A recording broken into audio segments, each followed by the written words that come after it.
Aujourd'hui, on va répondre à la question de pourquoi mes parents sont comme ça avec moi.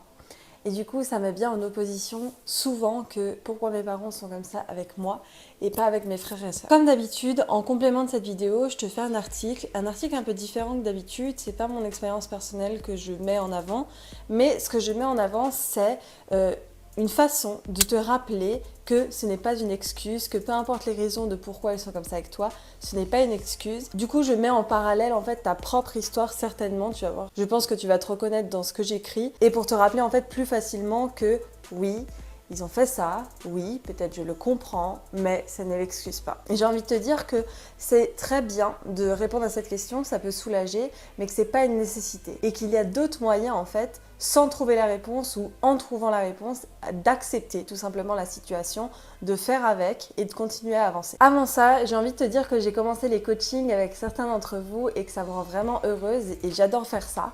Et qu'il est toujours possible en fait de remplir le formulaire en barre d'infos que je te laisse si tu veux suivre des coachings avec moi. Tout d'abord, j'ai envie de mettre en avant deux phénomènes qui sont souvent là quand on se pose cette question.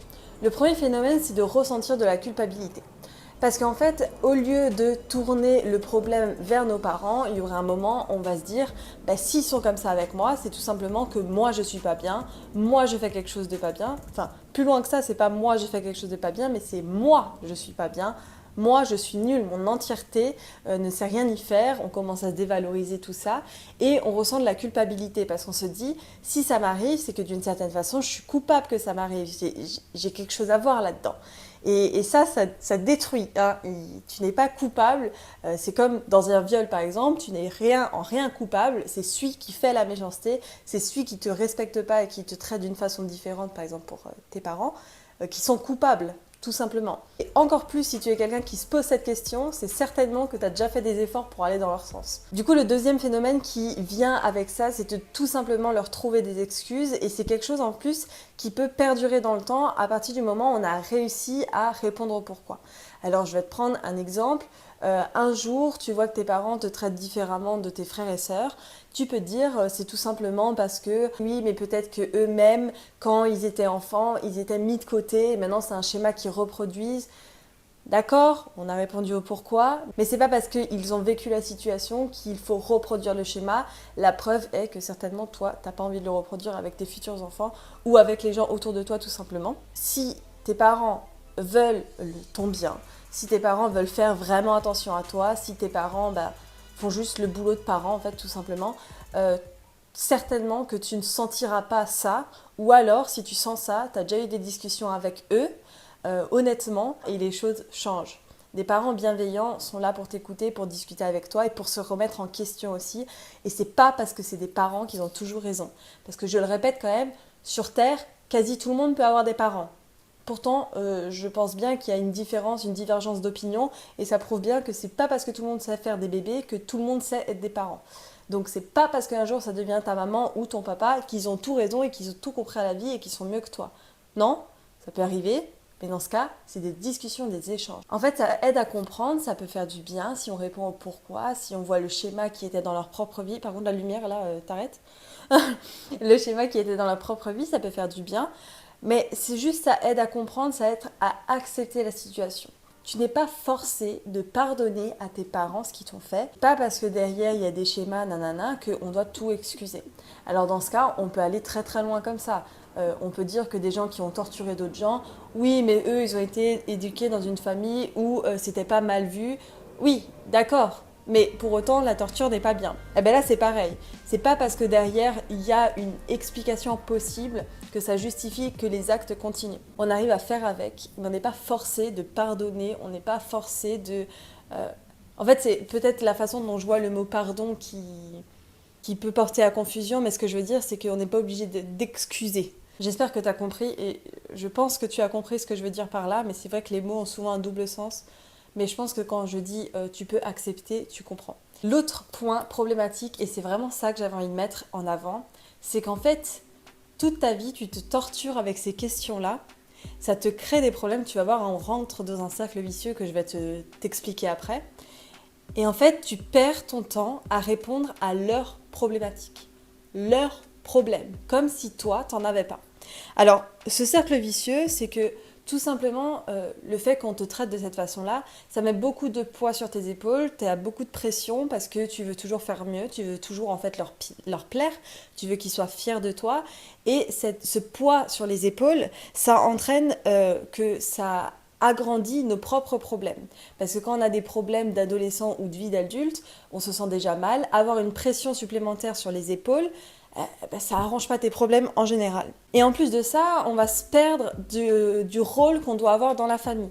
Parce qu'on se pose des questions, on se sent coupable, on se dit mais en fait peut-être que je devrais pas être comme ça.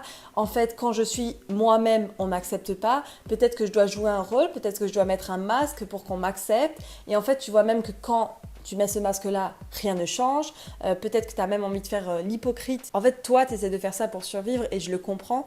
Mais ce que je veux dire, c'est que le problème vient de l'autre. Et certainement que si tu changes, ça ne changera rien. C'est comme souvent les personnes qui sont harcelées au lycée.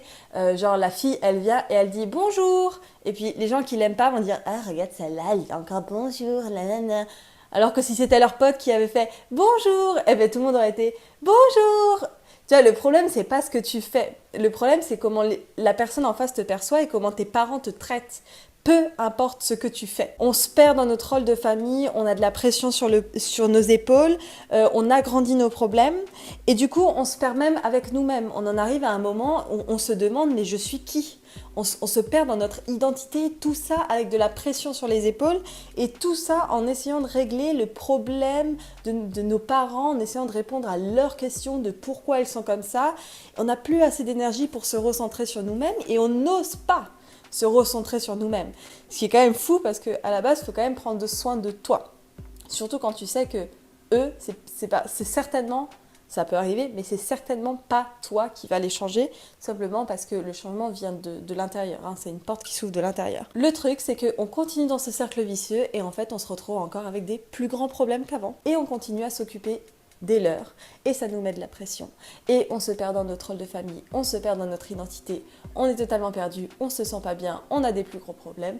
Et on recommence, même si on a des plus gros problèmes, on essaie de régler les leurs en se demandant mais pourquoi donc ils sont comme ça, mais oh là là, mais je comprends, elle a eu une vie difficile, alors elle est comme ça. Mais non, non, non. En fait, elle a eu une vie difficile et elle ou il, ça dépend si c'est ta maman ou ton papa, ou tes deux mamans, bref, c'est pas là le sujet, là, tes parents. Alors ça excuse, mais en attendant, non, parce que toi, tu as aussi une vie difficile et tu dois penser à toi aussi, comment survivre dans cette vie-là, comment pas perdre pied. Et on se demande si nous-mêmes, on peut les changer avant de s'occuper de nous-mêmes et de se demander comment on peut juste accepter la situation et faire avec. Certainement que c'est des schémas qui reproduisent depuis très longtemps, qui ont eu dans leur enfance aussi, mais ils ont été éduqués ainsi. Et s'il n'y a pas un réel déclic de leur part, il n'y a pas de raison que ça change en fait. Il n'y a pas de raison qu'à 50 ans, d'un coup, ils décident « Ah ouais, c'est vrai que tout ce que j'ai fait, c'était pas bien ». Alors ça peut arriver et la discussion, ça aide.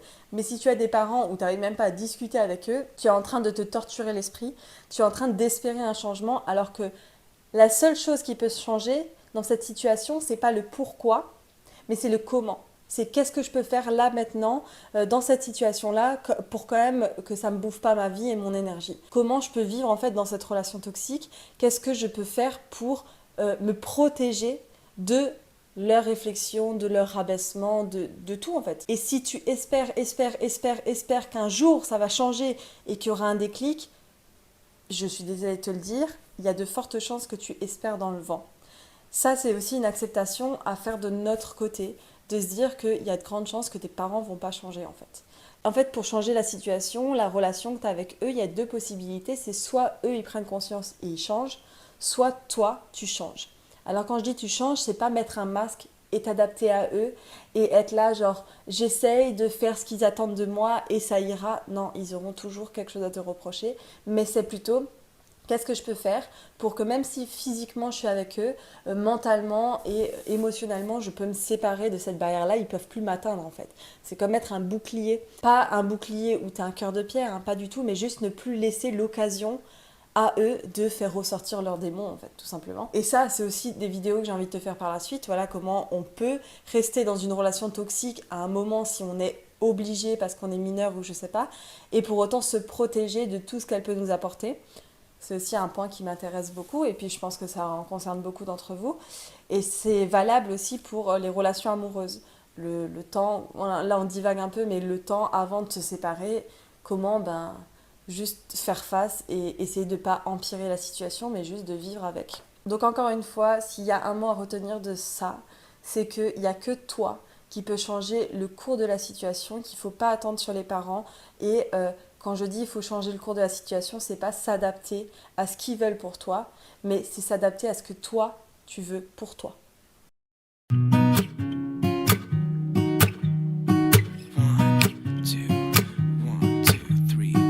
I've been feeling so small.